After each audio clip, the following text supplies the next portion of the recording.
এ ভাবনা আকুতি আর বেদনার গভীরতা ভাষায় প্রকাশ করা সত্যি কঠিন। জীবনের শেষ প্রান্তে সে একজন মায়ের নিঃসঙ্গতা, বুক ফাটা আর্তনাদ আর সন্তানদের প্রতি অমলিন ভালোবাসার সেই ইমোশনাল কবিতাটি নিচে দেওয়া হলো আবৃত্তি করার সুবিধার্থে। এটি ৫ বছর বয়সী এক অভিমানী কিন্তু মমতাময়ী মায়ের কণ্ঠে উপযোগী করে রচনা করা হয়েছে। আমি মা বলছি, শোনো না তোমরা, আমার তো এখন বয়স হয়েছে, শরীরটা আর চলে না।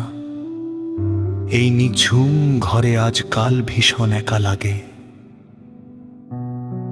একটু ঘরের কোণে এসে বসবে, দুটো মিষ্টি কথা বলবে, এমন কেউ নেই। তোমরা একটা বারও আমার একটু খোঁজ নাও না কেন বলো তো? আমি কি তোমাদের সাথে এমনটা করেছিলাম? বাবারা, কত অগণিত রাত জেগে পেটে খিদে চেপে কত কষ্ট সয়ে তোদের ডাক্তার বানালাম, ইঞ্জিনিয়ার বানালাম।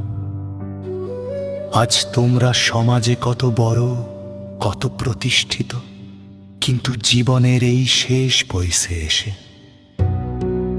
আমাকে কেন এমন নিঃসঙ্গতায় ধুকে ধুকে বাঁচতে হলো?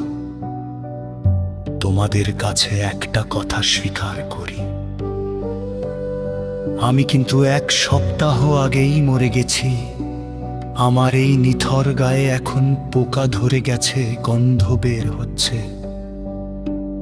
তোমরা কেন একবারও ফিরে দেখলে না? তোমাদের রক্ত মাংসের মাটা যে পচে গলে একাকার হয়ে গেল। তোমাদের জায়গায় যদি আজ আমি হতাম, আমি কি পারতাম তোদের এভাবে ফেলে রাখতে? পারতাম না রে মা, তো কখনই পারতাম না। তবু আমার পচা গলা মাংসের শেষ আক্ষেপটুকু দিয়ে বলে যাই, তোমরা ভালো থেকো, খুব ভালো থেকো বাবারা।